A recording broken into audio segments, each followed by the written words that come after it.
Hello, welcome to Business Zero to Superhero, your one-stop shop for everything entrepreneurial. I'm Graham Jules, and in this video we'll be looking at Bitcoin, Ethereum and Cardano. What's the difference? The rise of cryptocurrencies has recently been volatile, but there are three main digital assets that continue to remain in the crypto top 10. Bitcoin, Ethereum and Cardano. In this video, we look at each of them and explain the differences. Bitcoin. Bitcoin, or BTC, is the granddaddy of all cryptocurrencies. It's probably one of the main digital currencies that even non-crypto heads have heard of. Bitcoin was launched in 2009 by a mysterious developer or group no one really knows, Satoshi Nakamoto. Bitcoin was the first to establish what is known as a blockchain. A blockchain is a kind of digital list or ledger that contains all transactions that take place on a network. The ledger cannot easily be changed or deleted by users, making it extremely secure for transactions between people or entities that don't trust each other. The concept behind Bitcoin was to create an alternative financial system following the 2008 financial crash and the banking sector bailout. This allowed digital transfers between anyone without middlemen globally. Bitcoin rewards. Users can get rewarded with free bitcoins on the Bitcoin blockchain by carrying out a process called mining. Mining is the process whereby a user carries out a series of computer calculations that verifies the transactions on the Bitcoin network. The miner will carry out a series of mathematical puzzles to verify the transactions and store a value in the ledger. On successful completion, the miner is rewarded with Bitcoin. Bitcoin has been criticized by some because the mining process, often referred to as proof of work, requires a large amount of processing power and consequently is energy intensive. Some argue that the environment is impacted by the power-hungry Bitcoin miners. A recent Cambridge study showed that Bitcoin mining used power in excess of some countries, 121 terawatt hours. Others argue that 76% of Bitcoin miners utilize green energy to power their computers. Bitcoin scarcity. The Bitcoin network operates on the basis that only 21 million Bitcoins will ever be produced. Currently, 19.103 million Bitcoins have been produced. In theory, as more Bitcoins are produced and as demand rises, this should cause the price of Bitcoin to rise. Some argue that this makes Bitcoin an excellent store of value. Others argue that since Bitcoin has no inherent use, unlike gold for example, its ability to store value is limited. Ethereum. Much like Bitcoin, Ethereum or ETH is a decentralized blockchain that allows for trustless transactions between individuals.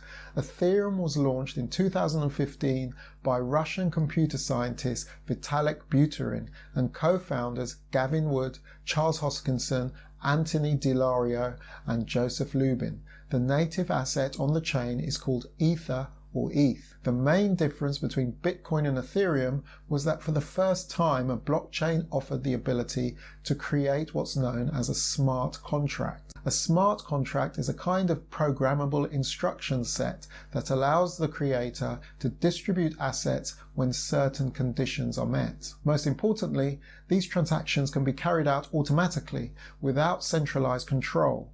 Programmable smart contracts allow for the creation of decentralized exchanges and decentralized finance applications, or DeFi. DeFi allows for the possibility of an alternative to the centralized financial system in which brokers, banks and intermediaries play an important and arguably redundant role.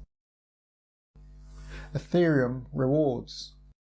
Users can be rewarded with free ETH via a system similar to Bitcoin's proof of work. Users are rewarded after carrying out a series of puzzles on their machines to validate transactions on the network.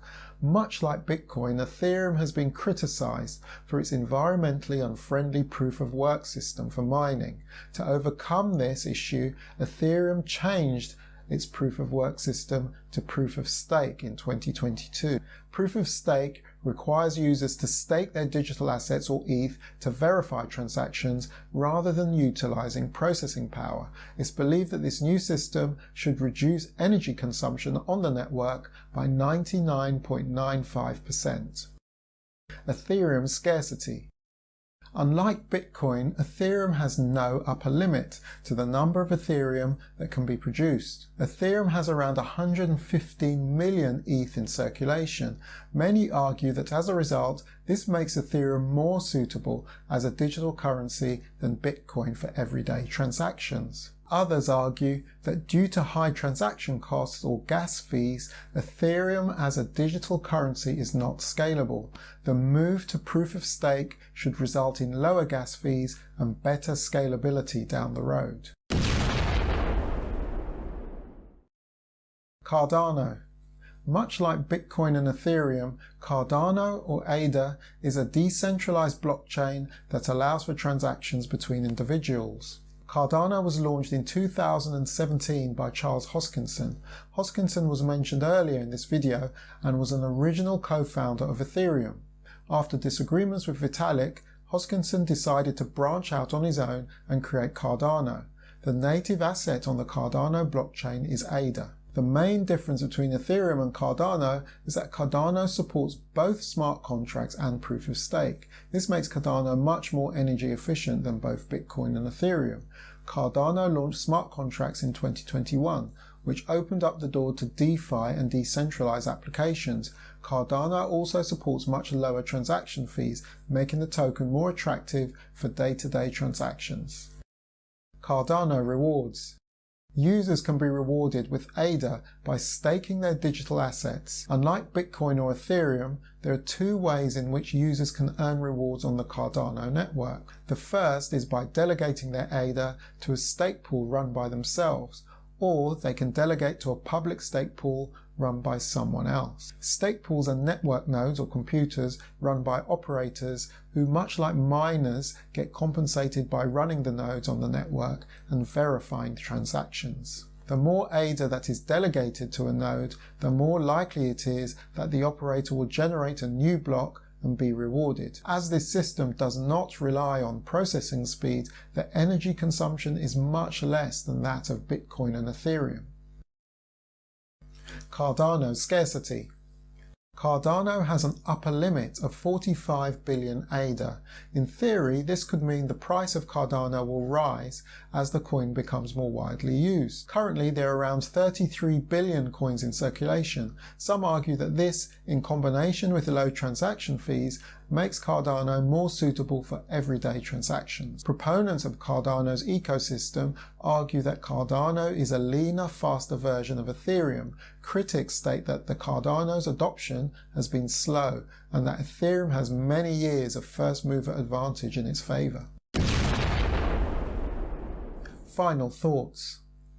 As the oldest on the block, Bitcoin does not offer smart contract functionality, and its use case point to speculation or store of value. Ethereum and Cardano both offer smart contract capabilities, which open the door to decentralized apps and DeFi. If Ethereum can move over to proof of stake successfully and reduce gas fees, its scalability would be increased greatly. Cardano, on the other hand, has smart contracts, low transaction costs, and proof of stake already in hand, so mass adoption and the creation of dApps will be the key to market domination. Don't forget to like and subscribe on the bad boy below if you find this video useful. Also, check out the links below for more info on Pop-Up World, the Pop-Up World token, and Pop-Up World staking. See you later.